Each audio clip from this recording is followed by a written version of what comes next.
Hello and welcome. I'm James, and today we'll explore how next generation visualization and security are transforming the rail industry. Joining me today are two experts from Moxa. First, we got Marty Wachi, Product Marketing Manager, with 20 years of experience launching innovative networking and cybersecurity solutions.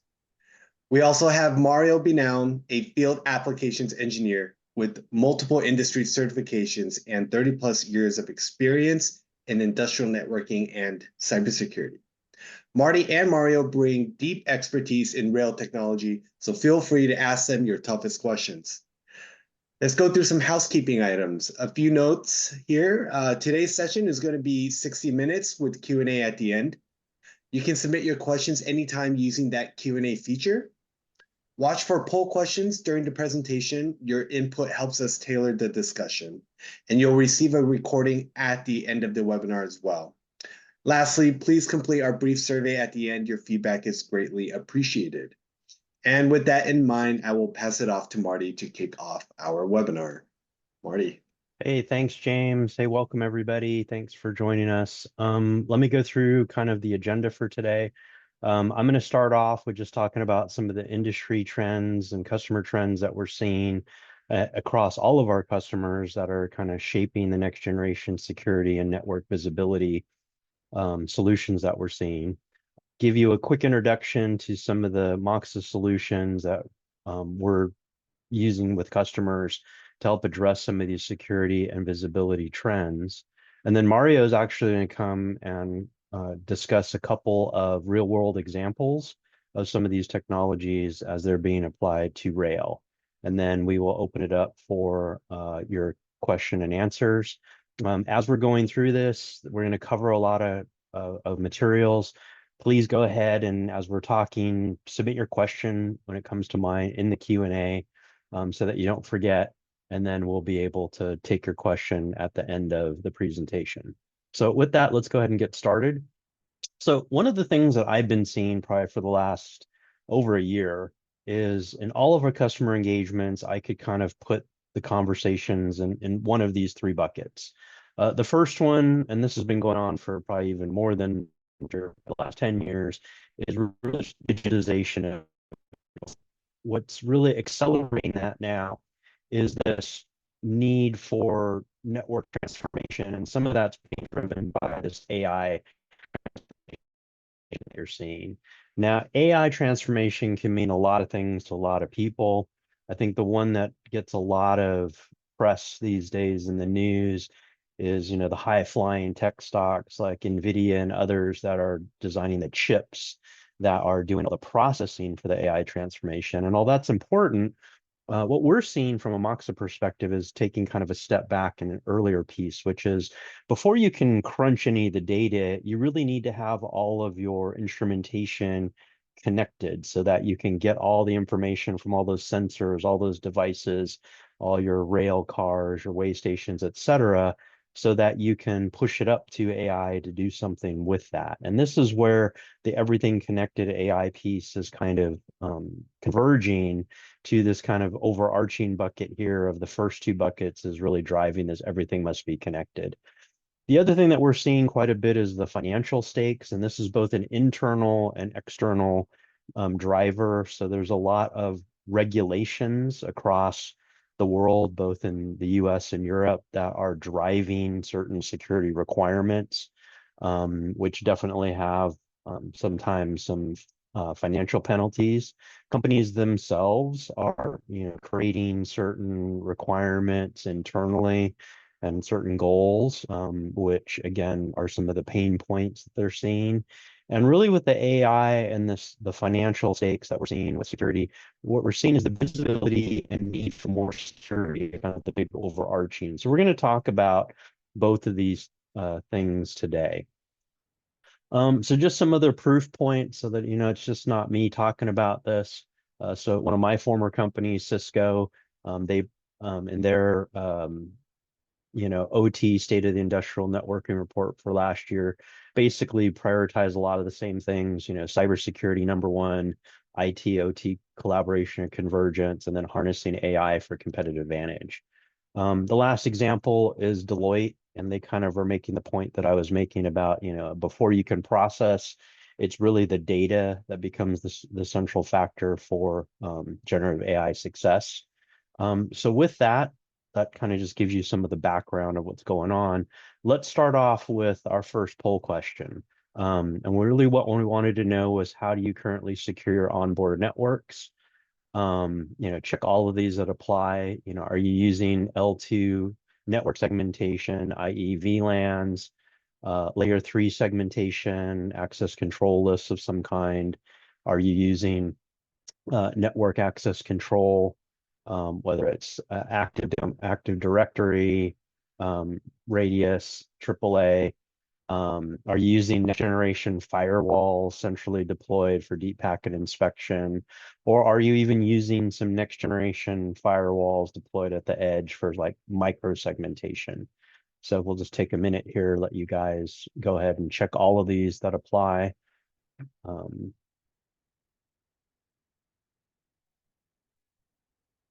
Give you another 10 seconds here.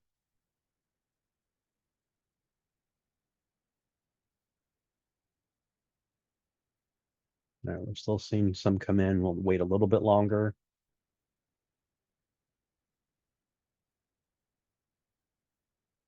All right, so it looks like we've gotten some good feedback from you guys. It looks like everybody, is doing something, which is good. A lot of segmentation. That's what we would definitely see as something few of you aren't sure. So hopefully you'll know after we're done with this. All right, great job. Thank you. So let's keep going then here. All right. So just a couple other data points on the security side. So IBM comes out with their cost of a data breach report every year. A super interesting read if you haven't seen it.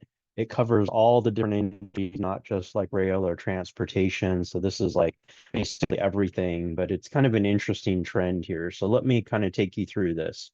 So the first one over here, this is kind of a new thing that they just started publishing this year, where they talk about like the root cause. So obviously the big one, 55% malicious or criminal, attacks, that's the malware, et cetera, doing its bad stuff. Interestingly, you've got 22%, the root cause is related to human error. And then IT issues, 23%. I'm not going to touch that one. The IT guys have a hard enough time. We'll dive into that in just a little bit. And then there's this time to identify and contain a data breach. So let me go to the next slide and let's kind of blow that up a little bit. So the way that you read this here is the purple bar is the mean time to detection. So in 2017, it took 191 days for figure out that they had a security breach. Interestingly, in 2017 to 2023, time wasn't improving. It wasn't until last year that we saw it dip back under 200 days. You're seeing the blue here, dark blue, which is once they find out that they're infected or have a breach, their mean time to response much faster. Interestingly enough, in the previous year, IBM had cited that only 1 in 3 of those surveyed actually were able to figure out themselves that they had a breach, which basically means 2/3 of them were told by third parties, other partners, or maybe even the government that, hey, there's something kind of funky going on with your network. So the takeaway here for me is that these are large customers that IBM is talking about. Probably everybody on this call, you or your customers represent some pretty big names. So it's not like they don't have firewalls and other things deployed based on some of the security that you answered in the previous survey question. So the question I'm asking is, why is it that it's taking so long for us to determine that there's a breach when all these guys are using reputable firewalls from Cisco, Fortinet, and Palo Altos? We'll touch on that in a little bit as to why I think that might be and how Moxa can help. Let's touch on, the root cause of things. So as we talk about today, our next generation firewalls and management tools here that we'll talk about will address kind of that blue 55% of the attack. The other piece that's really important, and I'm probably not going to have as much time on the detail I'd like to, is our network management tools, and they will help you automate and eliminate some of that human error by just, again, automating a lot of this stuff, especially for large networks. So effectively, we're going to be able to address almost 3/4 of the root cause with some of the technologies that we're going to cover today. And if this again is something that you're interested in a follow-up, put a note in the Q&A, or you can ask for follow-up at the end. Okay, so Moxa, we're in a lot of different industries, not just rail and transportation. These are a lot of the example frameworks that we're seeing a lot of our customers in various industries are using, and we're supporting all of them. The big takeaway here in this eye chart is that obviously different frameworks focus on different things. And we're focused on 62443, here references around that, which is this kind of big red um, square in the middle here. And the reason why we chose that was because it had the greatest overlap with the other security frameworks that we support in the other industries.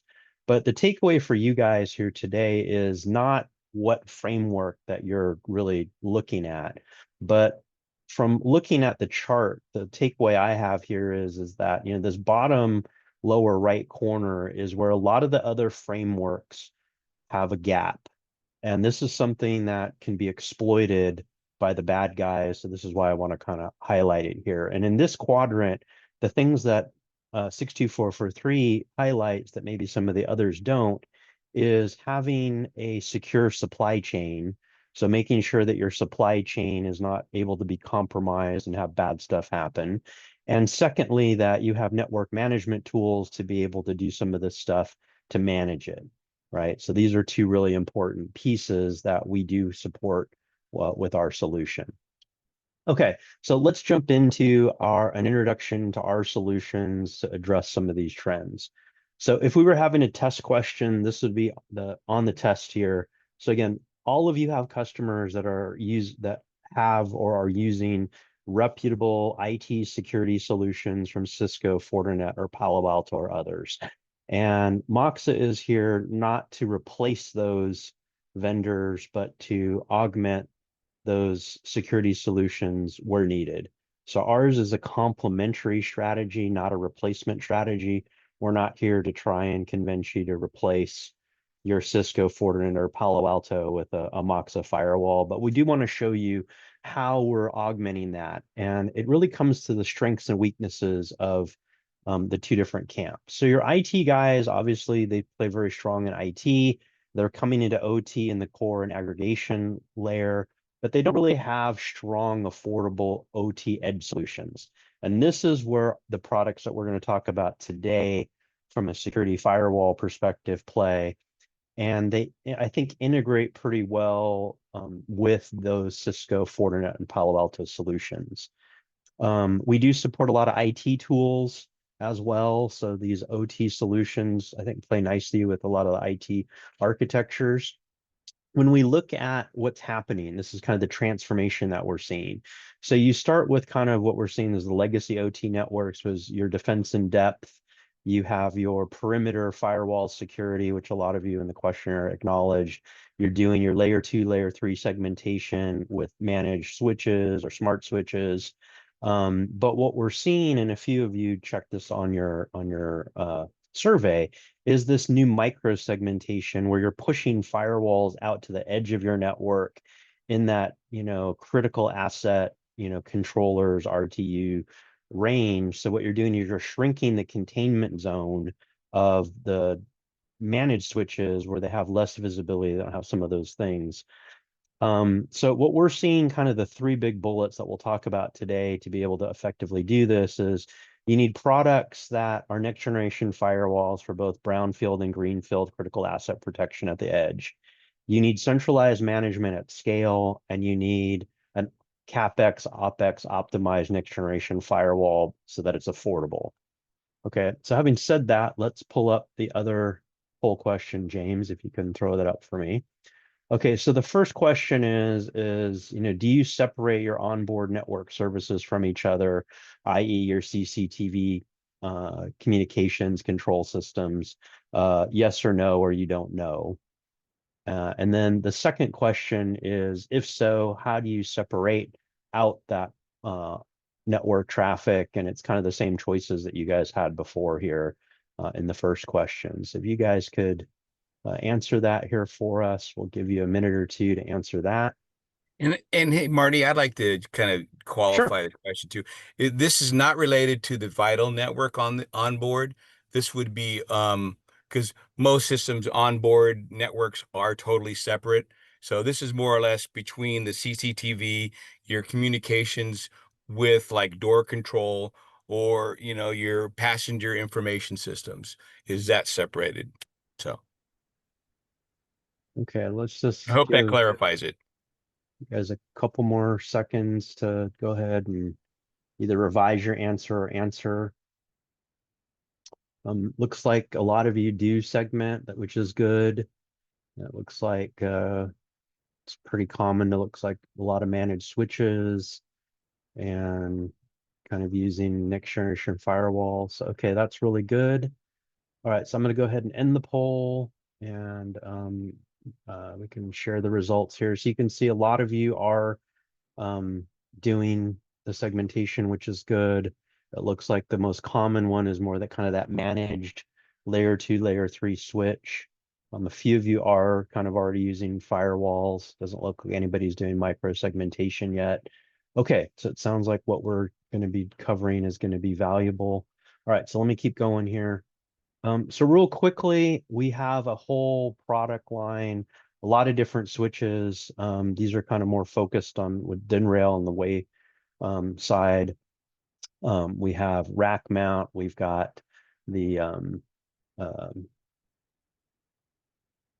different rail connector types for rail switching as well. Same thing with wireless. Mario will talk a little bit about this. We both have both Wi-Fi as well as some of the cellular stuff. And then for the piece I'm going to focus on is really the industrial security appliances, where this whole family of products gives you both NAT plus, which is kind of NAT with ACLs and static routing, all of the routers, including the TN switches with the M12 connectors, all run the same software, all have IDS, IPS, intrusion detection and prevention capabilities. All of them support a transparent bridge mode, which I'll talk about in just a second. The EDF is a dedicated transparent bridge mode firewall. So what transparent bridge mode means is okay, let's say you already have an environment where you've deployed your security at layer 2, layer 3, like a lot of you have done, which means you have your VLAN set up, you've got your IP address scheme set up, but maybe you want a little bit additional protection against some of the malware and some of the other things that a layer 2, layer 3 switch can't see.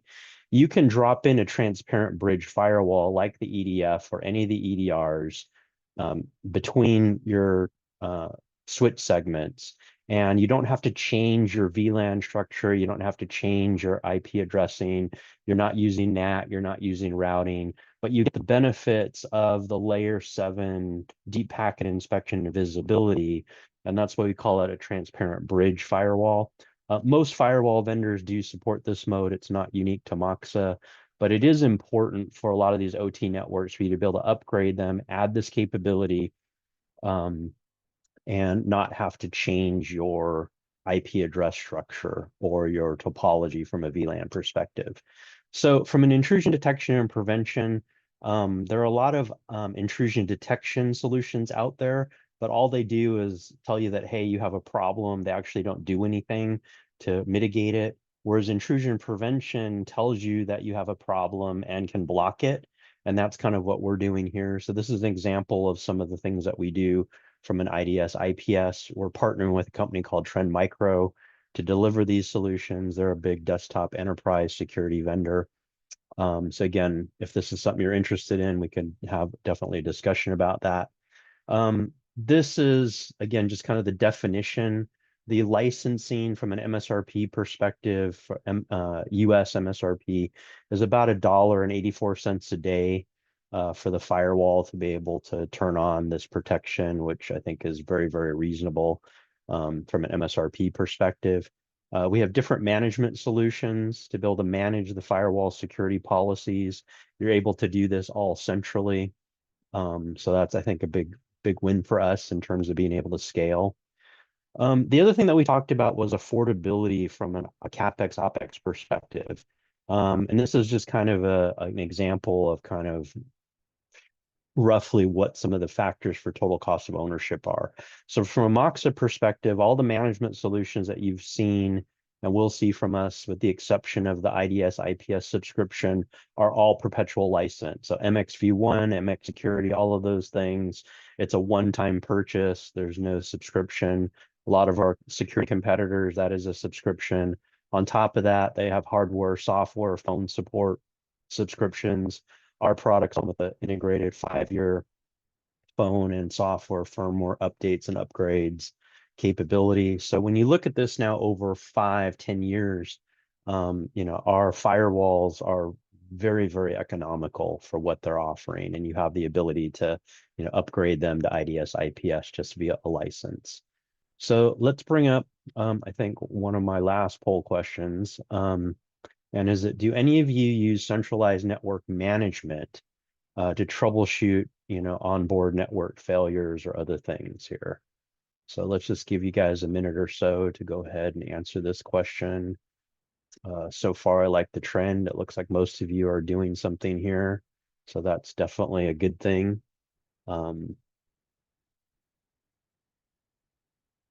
Looks like couple of you may not be using it or are not sure. So that might be an area that we might be able to help you with. Let's just give you another 10 seconds to finish answering the question. Again, we appreciate the feedback because this helps us figure out like what to do for future webinars and help us, create content. So appreciate that. All right, looks like the numbers aren't changing. So go ahead and share the results here. So it looks like the majority of you are using centralized network management. So that's awesome. For those of you that aren't or not sure, again, this is something that we'd love to maybe have a conversation with you about, or whether it's ours or somebody else's. This is something that I definitely think will help you guys. So let's keep going here. So one of the things from a network management perspective is, and I've worked at a lot of different technology companies, especially on the enterprise side, and we all did kind of a poor job of selling network management. So here's just something that I wanted to throw out there, and that's looking at network management from a functional lifecycle perspective. And that's like, what are you trying to do? Are you trying to provision and deploy? Are you trying to monitor? Are you trying to update and maintain? Are you trying to securely access the network remotely? Are you trying to manage your security policies of your firewall and threat response centrally? Are you trying to troubleshoot or upgrade or replace? So depending on your hot button or hot buttons, in the terms of lifecycle management, for those of you that are on the webinar or listening to the recording, these are the different tools under those different life cycles that Moxa has to be able to try and address those needs. And we're not going to have time to go through all of them. But I just, as you can see, MXV1 is kind of the big one here. So let me start with that one and just give you a high level overview. This is what gives you the overall network visualization, the topology, all of those fun things to be able to see what's going on the network. Gives you that automated topology, gives you traffic view, security. I've got a couple of slides on some of this. Gives you fiber check, fiber link monitoring. There's a lot of different updates that we've done here. I've got a table that kind of shows you this. I think the big takeaway here is a perpetual license. It's priced based on the network or endpoint that you're trying to manage. So for example, if you've got 20 switches, you need 20 licenses. If you wanted to manage all endpoints connected to those switches, then you need additional licenses. But again, it's just a one-time purchase. If you look at kind of the high level features, we're not going to have time to go into a lot of detail here. We help you with configuration, there's a bunch of monitoring and event notification. And these are the things that, especially when you get to scale, really help you out. Because it can take a lot more time if you're talking about trying to manage hundreds of these versus a few. So these are just some of the category things I was examples here. So think of something like trying to block all unused ports on your. So you've deployed all these things on your train or way station, and you want to block ports so people can't plug in.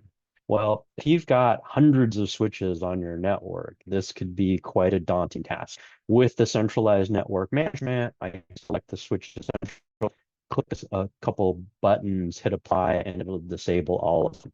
Same thing, disable unsecure management, or ports, updating firmware, being able to look at the traffic, which I'll show you here in just a second. Super valuable. And as you get to bigger and bigger networks, this becomes, definitely something that you have to do. This is an example of traffic view to help you plan and troubleshoot your network. It basically gives you by link between Moxa devices, what's the traffic utilization, what's it looking like. It's a great way to benchmark your network, and over time, links or you're seeing a steady increase in traffic, which something wrong with the network, or if traffic is just increasing, you might upgrade your network. One of the other features that people like, obviously, the topology or but something I haven't seen from very few vendors, if any, is our security view. And I had a GM one time tell me as a product guy, okay, how do I know that your product is doing what it says it does? You say you're secure, but how do you know it's secure? So what this does is, since we're based on, it goes out and audits all of the devices and comes back and visually, based on color code, what's the security disposition of the product from a configuration standpoint.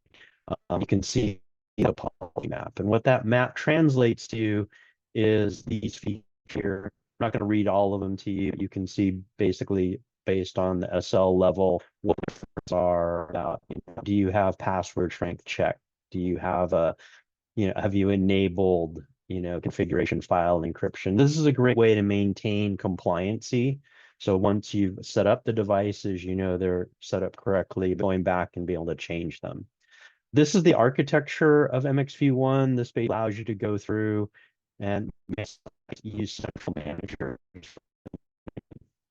This is a relatively new capability that we had about 2 years ago that we're seeing. And then we have now a new security add-on to MX View, which allows you to manage the firewall security policy all from one single pane of glass.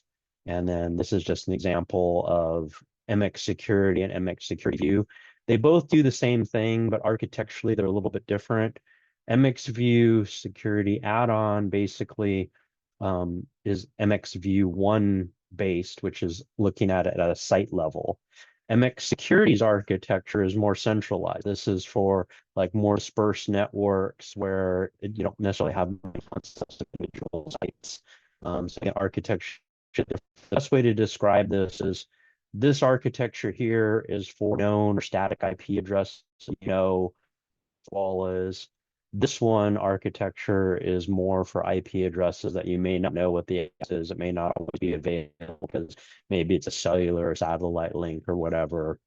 And then this is just, again, centralized unified security policy activity. And then it gives you centralized logging for all of the stuff that you're using there.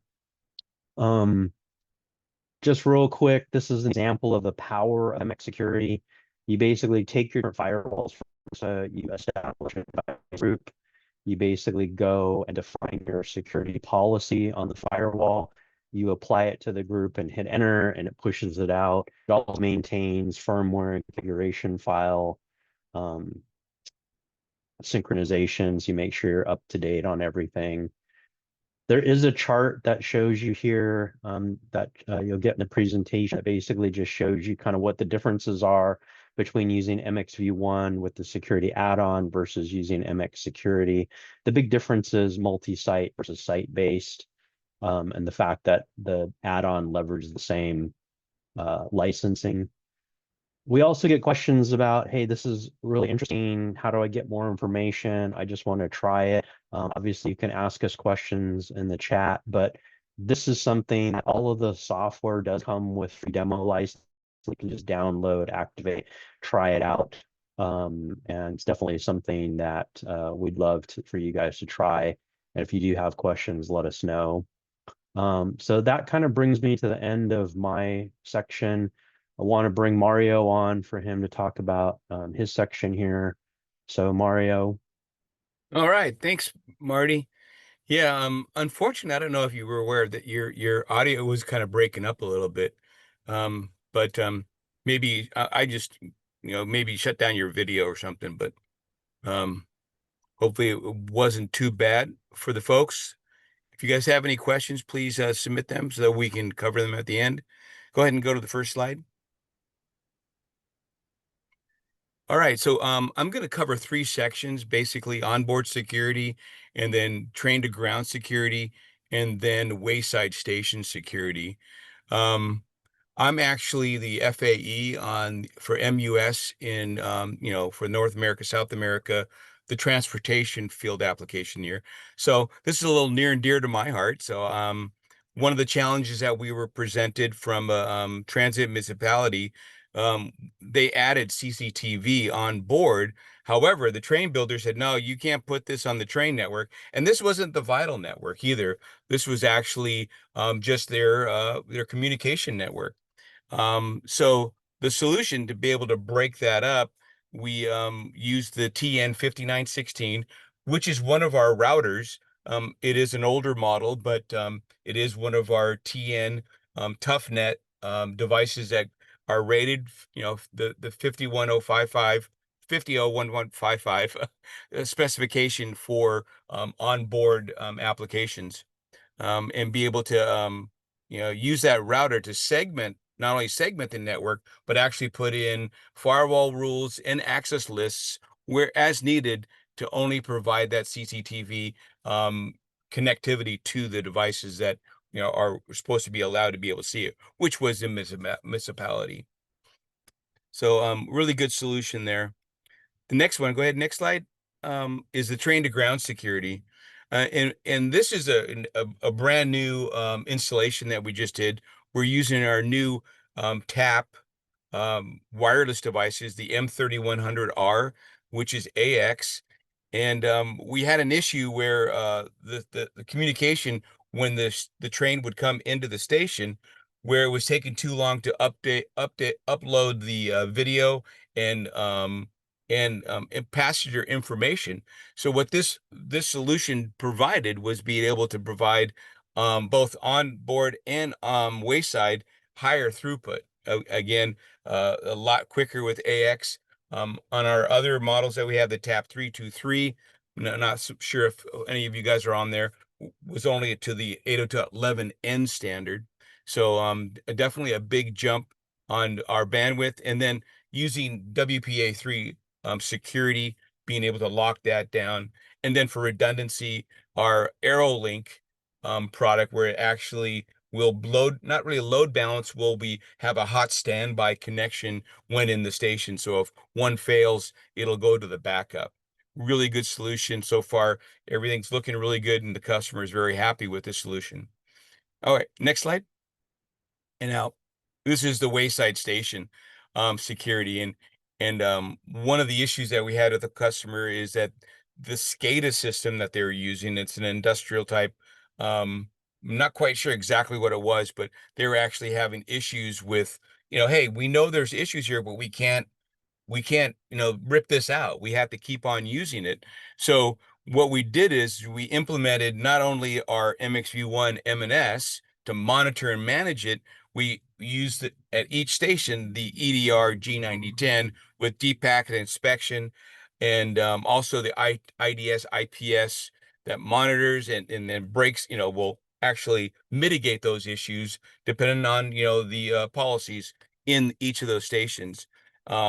And definitely be able to provide that the security they needed, even though they knew they had a vulnerability in their OCC. So yeah, definitely. If you guys have any questions, submit them, and then you can always ping me later on if you guys have any other scenarios that you'd like to run past us.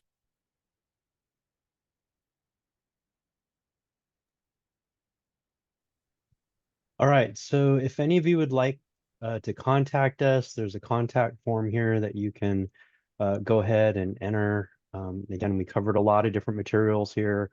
So whether it's product specific, software, trying to help you for some of those that aren't using either centralized network management, haven't thought about using firewalls for microsegmentation, or you want to take Mario up on his offer, you've got maybe some scenarios that you'd like somebody like an FAE like Mario to contact you, go ahead and hit that. You're interested in talking about a project or having a solution day, and definitely let us know, and we'd love to come out or and virtually talk to you guys about what we're doing here. So let me just give folks another couple seconds to answer that. It looks like several of you guys are interested in maybe having a solution day. That's awesome. All right. Why don't we go ahead then and we'll end the poll. And with that, then I think we've kind of got our summary here. So definitely let's move to maybe the question and answer section, James, Yeah. of All right, thank you guys for covering all that information. It was very, very useful for our audience, I hope. So here's some questions that we have coming in. Here's the first one. What speeds can I expect using your train to ground wireless? Oh, that's a good question, and thank you for it. Um, as I mentioned, our new TAP devices, our wireless devices, train to ground, TAP 310R is the latest version of 802.11x. Um, the speeds with Wi-Fi 6 is what they call it, can achieve up to 1200 megabits with a throughput of 500 to 600 megs. So definitely enough speed to be able to provide any type of video uploads or information for the passengers, updating that information as well. Thank you for the question. Thanks, Mario. Here's another one. We would like to improve our security in our existing network, but we can't change the VLAN IP addressing scheme. What can we do? So I can take that one, Amar, if you want to add Yeah. anything to it. So again, it looked like from the poll question, a lot of you were already using managed switches for layer 2 or layer 3 segmentation.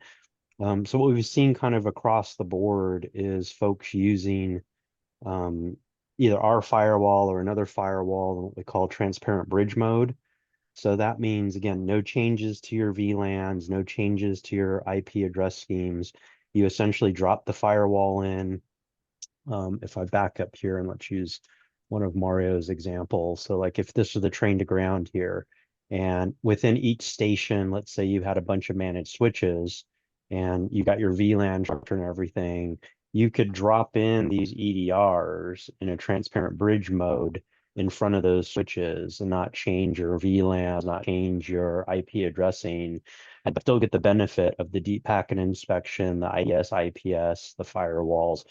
It just wouldn't route and wouldn't have NAT. So that's one way to do it. We have some dedicated products like the EDF. I believe it's probably the cheapest OT firewall with transparent bridge mode and IDS IPS out there. But we've got a bunch of different solutions. Again, if that's something you're interested in, let us know and we'd be happy to do a solution day with you or talk about a project.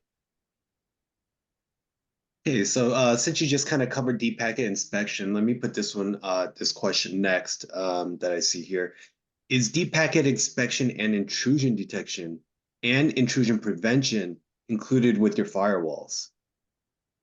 So good question. So deep packet inspection is included with the base firewall. So that gives you the ability to block reads and writes and other things for certain industrial protocols, like let's say Modbus as an example. And that's standard across all of our firewalls. If you want the intrusion detection, intrusion prevention, which are signature files that are updated constantly against new threats, that is something that is a subscription per firewall. And the updates there come out about every 4 to 6 weeks, unless there's like a significant emergency. And again, those signature files we get from our security partner, Trend Micro. So deep packet inspection included, IDS, IPS is not, and that is something that is a subscription add-on. Thanks, Marty, for covering that. Another question here, how often are you seeing RFQ or RFI for private cellular for train to ground communications? I can take that one. Yeah, so on that, we do see a lot of that because of the extent of the higher speed rail that are out there now. So being able to do that, we actually have to be able to provide that information. And one of the reasons why we upgraded our TAP devices, our wireless train to ground devices. Thanks, Mario. Here's one. Does Moxa support IEC 61375? Yeah, I'll take that one too. Yeah, so IEC 61375 is the EBTN, which stands for Ethernet Train Backbone Networks. I'm sure some of you on the call have heard of that or even deal with it. And yes, we do with our TN 4900 line, which is our onboard routing what runs the MX ROS network software with the IPS and IDS, but it also, you can get it in a model where it supports the EBTN dynamic network change, because this helps out with when the cars in the consist are actually changed around. So when they get recoupled back together again, it actually builds that network.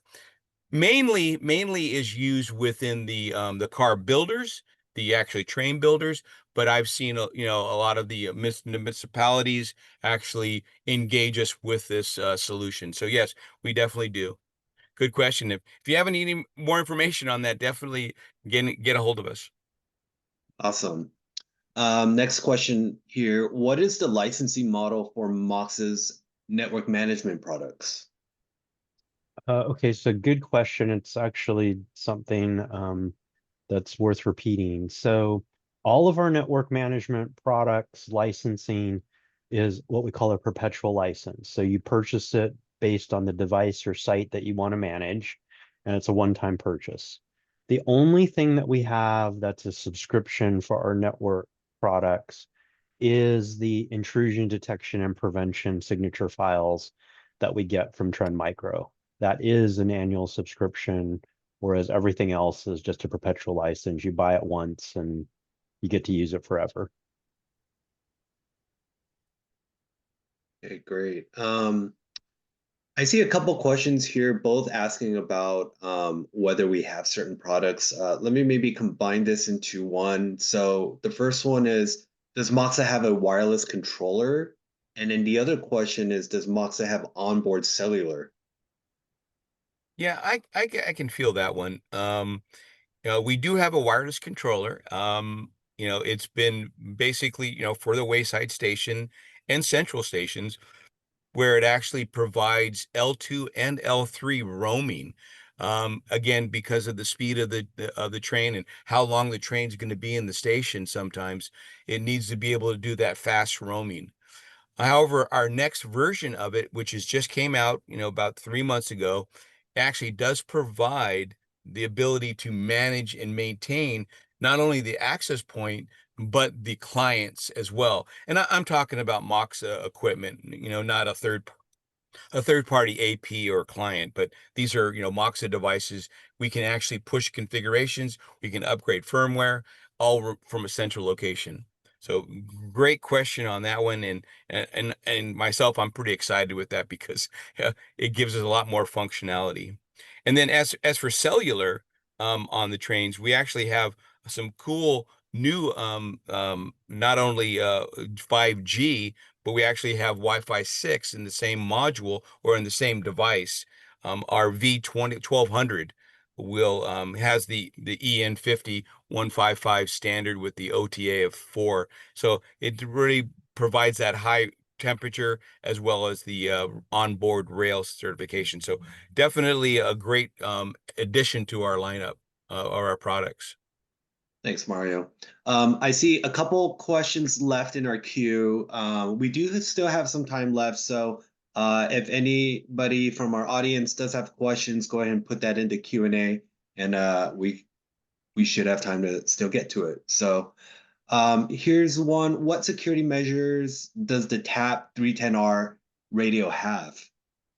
Again, going back to the Wi-Fi 6 standard, it does use WPA3 and it does opportunistic connectivity as well. So both of those encryption methods don't have any known hacks. So it's definitely a secured connection. Again, best practices are always better to be able to use, the longest, passwords and encryption technologies, and that gives you that ability to be able to do that. Yes. Okay, thanks, Mario. All right, looking at our queue, this looks to be the last one, unless we see more come in, but does Moxa have any other resources available for us to learn about cybersecurity and network management offerings from Moxa? I can take that one, Mario, and maybe Yeah. you can mention MTSC. So from a marketing perspective, we do have a series that we call internally our solution days. They are focused on security, layer 2, layer 3, network management, and some of the security firewall products that you've seen us kind of touch on at a very high level. That's something that we've been doing both in person and virtually for customers and partners. We have a new series that we are developing for next year. So that's definitely something that we can do. If you have specific questions about projects and things like that, we definitely have resources like Mario and others that you can reach out to us and be happy to help you there. But Mario, maybe you can talk about, I know MTSC is coming up next Yeah, week. yeah. Maybe you can talk a little bit about that. Yeah, absolutely. Yeah, there our MTS Moxa solution certified um, is mainly for our channel partners. However, the same material is actually available for our customers on definitely a schedule. Like Marty was saying, in person or a virtual. So those training programs are definitely a very available, and would happy to be able to provide that to the folks on the call, whoever, just reach out to us and we'll definitely set that up. All right, thanks, guys. Looks like we cleared the question queue, so good job to you guys. Um, Yeah. yeah, thank you everybody for joining us today. We hope that you found today's insights from Marty and Mario valuable and also relevant to your work in the rail industry. We'll follow up with an email with a link to the recording so that you can revisit any part of this session at your convenience. And also, just as a reminder, when this webinar ends, you'll see a brief survey pop up. Your feedback will help us make future sessions even better. So we appreciate your time and your participation. Stay tuned for more updates from us, and we look forward to seeing you at our next webinar. Have a Yeah. good day, everyone. Thanks, everyone. Thank you.